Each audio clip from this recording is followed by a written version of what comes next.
Movie start होता रहा में दिखाया था समुंदर के अंदर एक बोट शिप रहा करता है और उस बोट के अंदर दो लोग रहा करते थे। एक तो एक 60 साल का एक ओल्ड मैन और दूसरा 15 से 16 साल की एक लड़की। और तभी हमें पता चलता है वो दोनों कई सालों से इस समुद्र के बीच में रहा करते हैं। और तभी हमें पता चलता है किनारे से कुछ लोग फिशिंग करने के लिए या घूमने के लिए भी आते हैं। और तो और वो ओल्ड मैन अपनी ट्रिक से लोगों की भविष्यवाणी भी पढ़ता था, जिसकी मदद से वो दोनों रहने खाने के लिए कुछ पैसा भी कमाते हैं। और वो लड़की ओल्ड मैन के साथ बहुत ज्यादा खुश भी होती है। दरअसल इस लड़की का नाम हैन्यून है और हैन्यून जब 7 साल का था तब ये ओल्ड मैन इस लड़की को जमीन से उठाकर समुद्र के अंदर ले आया, क्योंकि वो पहले समुद्र के अंदर अकेले रहा करता था, जिसकी वजह से वो अपनी अकेलेपन को दूर करने के लिए उस लड़की को उठाकर ले आया। पर अब हैन्यून धीरे धीरे करके उस ओल्ड मैन को पसंद भी करने लगा है, क्योंकि उस ओल्ड मैन की रवैया बहुत ज्यादा नेक होता है। पर पता नहीं वो ओल्ड मैन इतना एज होने के बाद भी हैन्यून से शादी करना चाहता है। ऐसा क्यों चाहता है वो ओल्ड मैन आगे जाकर हमें इस बात का पता चलेगा। और ऐसे ही वो ओल्ड मैन सुबह उठ के रोज जमीन पर जाता है और वो वहाँ से कुछ टूरिस्ट को लेकर अपने समुद्र में रखा बड़ी सी बोट में आ जाता है। और ऐसे ही दो आदमी ओल्ड मैन के साथ फिशिंग करने के लिए वहाँ पर आते हैं। और जब वो दो आदमी हैन्यून को देखते हैं तो उन दोनों का नियत बदल जाता है और वो दोनों फिशिंग करने के बजाय उस ओल्ड मैन को सही समय देखकर पकड़ लेते हैं और उस ओल्ड मैन को एक जगह पर बंदी बना के हैन्यून के पीछे पड़ जाते हैं। पर हैन्यून बचपन से उस बड़ी सी बोट में पला बड़ा था, जिसकी वजह से वो उन दोनों को उस बड़ी सी बोट में खूब घुमाता है और अंत में उन दोनों के ऊपर एरो से हमला करके उन दोनों को जख्मी कर देता है, जिसकी वजह से वो दोनों आदमी वहाँ से चले गए। तो तभी हमें पता चलता है जब सुबह ओल्ड मैन जमीन की तरफ टूरिस्ट को लाने के लिए जाता है, उसी समय हैन्यून धनुष लेकर एक जगह पर निशाना लगाने की कोशिश करती रहती है, जिसकी वजह से वो अभी फिलहाल एक बहुत अच्छा तीरंदाज हो गई है। तो दूसरे दिन जब वो ओल्ड मैन फिर से जमीन की ओर जाता है, उस दिन वो जमीन की ओर से बहुत सारे टूरिस्ट को लेकर आता है, जिनके अंदर एक यंग लड़का भी होता है और उसका नाम सियोजी होता है। जब हैन्यून सियोजी को देखती है तो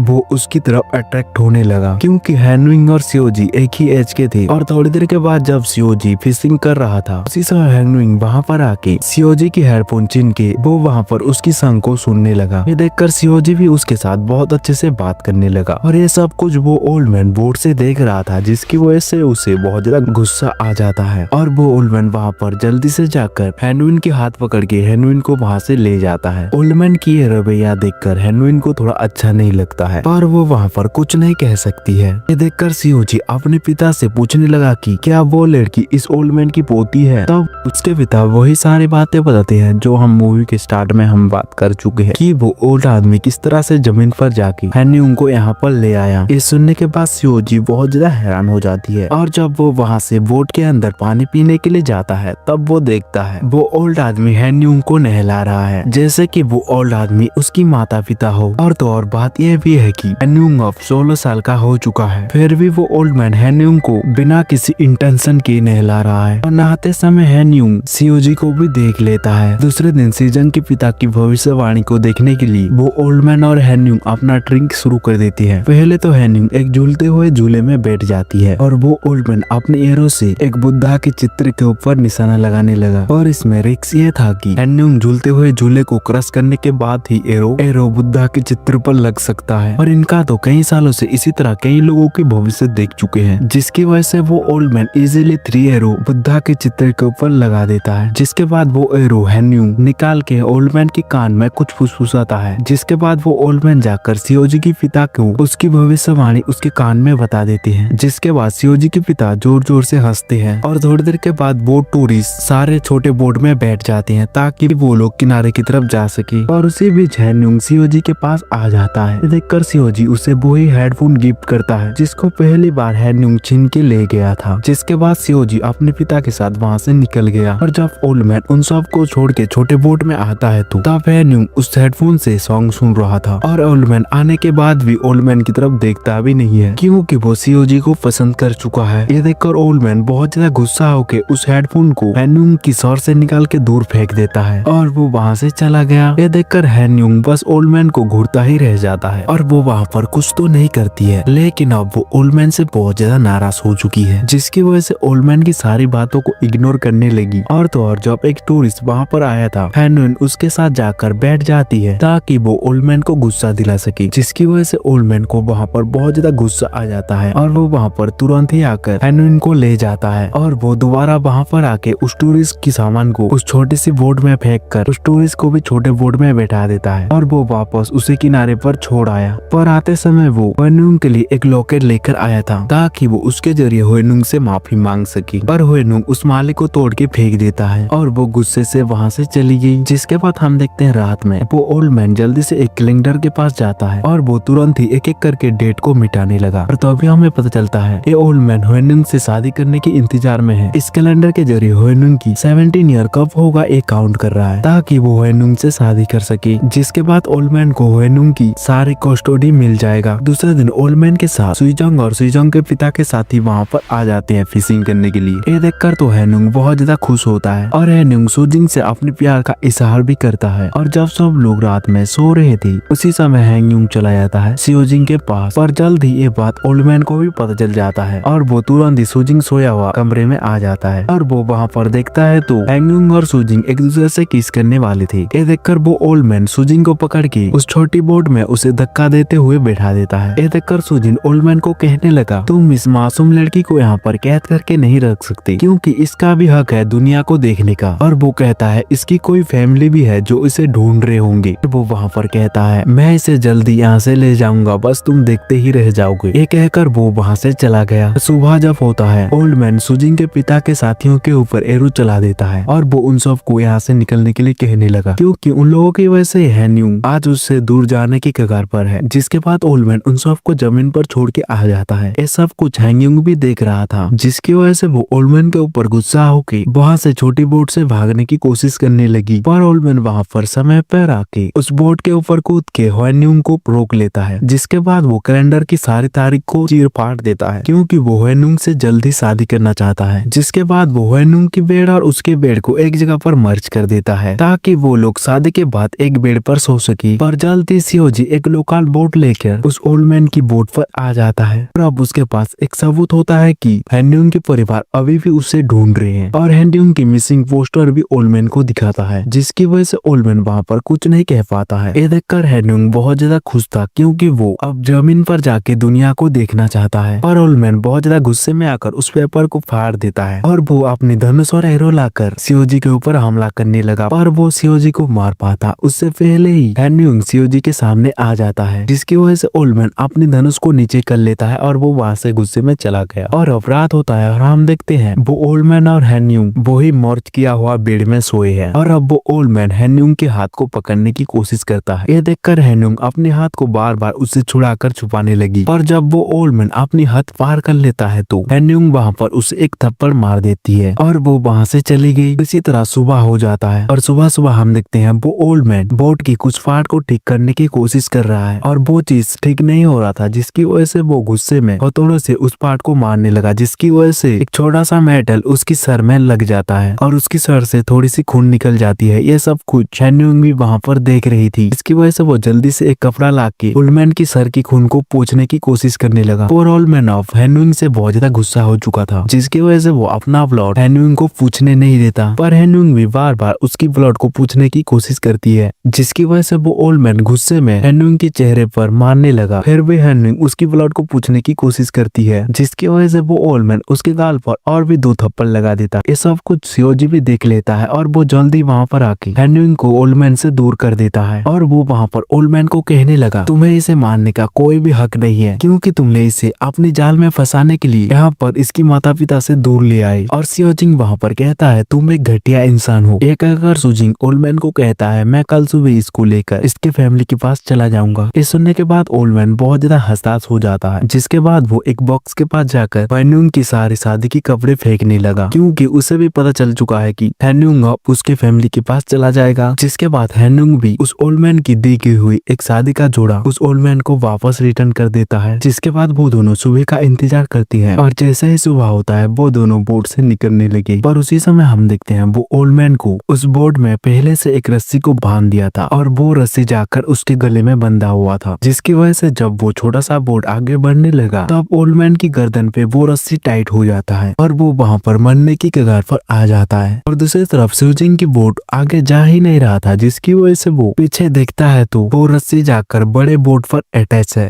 ये सब कुछ हैंगयुंग देख लेता है और वो समझ जाता है कि वो ओल्ड मैन किसी मुसीबत में है जिसकी वजह से वो उस रस्सी को एक हथौड़े की मदद से काट देता है और वो तुरंत ही ओल्ड मैन के पास आके उस बंदे से ओल्ड मैन को छुड़ाता है और वो वहाँ पर ओल्ड मैन से माफी मांगने लगा, क्योंकि वो समझ चुका है कि ओल्ड मैन उसे अपनी जान से भी ज्यादा प्यार करता है। जिसके बाद हैंगविंग तय कर लेता है कि वो दोनों शादी करेंगे और उसी समय ही शादी की सारे रस्म स्टार्ट हो जाता है। और अब हैंगविंग शादी के दौरान बहुत ज्यादा खुश दिख रहा था और शादी के सारे रस्म पूरे होने के बाद वो दोनों उस छोटे बोट से दूर चले जाते हैं समुद्र के बीच में। ये सब कुछ शिवजी देख रहा था और वो समझ चुका था कि इन दोनों के बंधन एक पवित्र बंधन है। और वो पहले ओल्ड मैन को सोचता था कि हैंगविंग की शरीर की वजह से वो ओल्ड मैन हैंगविंग के रखा है, पर अब उसकी सोच बहुत ज्यादा गलत हो चुकी है। जिसके बाद हम देखते हैं उन दोनों को उस छोटी सी बोट के अंदर वो ओल्ड मैन अपने शादी के सारे कपड़े उतार के हैंगविंग को एक धुन सुनाता है और वो ओल्ड मैन उसे बचपन से ये धुन सुनाते हुए आ रहा है। ये धुन सुनने के बाद हैंगविंग वहाँ पर सो जाता है। जिसके बाद वो ओल्ड मैन अपने धनुष और एरो निकाल के हैंगविंग की तरफ करता है और वो एरो आसमान की तरफ चला देता है। ये करने के बाद वो बोट को चालू करके पानी में कूद के अपना जान दे देता है। जिसके बाद वो छोटी सी बोट बड़े बोट की तरफ आने लगा और दूर से शिवजी उस बोट को देख लेता है। पर उसी समय ओल्ड मैन की सोल हैंगविंग के बॉडी के पास आ जाता है और वो सोल हैंगविंग की बॉडी के साथ इंटीमेट होने लगा। ये सब कुछ शिवजी भी देख लेता है और वो तुरंत ही हैंगविंग के पास जाके हैंगविंग को जगा देता है। जिसके बाद हमें समझ में आता है कि ये उसकी हेलुसिनेशन था और अब उस ओल्ड मैन भी मारा जा चुका है, जिसकी वजह से वो बड़ी सी बोट अपने आप ही डूबने लगा। जिसके बाद शिवजी और हैंगविंग उस छोटी सी बोट से निकल जाती है वहां से जमीन की तरफ। इसी के साथ ये मूवी यहीं से एंड हो जाती है। इस मूवी में आपको देखने के लिए मिलेगा एक 60 साल का ओल्ड मैन और एक 17 ईयर की लड़की किस तरह से उस ओल्ड मैन के चंगुल में फंस के उसी को ही अपना दिल दे बैठता है और उन दोनों की बॉन्ड इतना ज्यादा स्ट्रांग होता है कि वो लड़की एक यंग लड़का के प्यार में होने के बाद भी उस ओल्ड मैन के खातिर अपना सब कुछ छोड़ देती है, चाहे उसकी फैमिली भी क्यों ना हो। तो आखिर इस फिल्म में आपको देखने के लिए मिलेगा ये दोनों सच में प्यार करते हैं या प्यार के नाम पे और कुछ।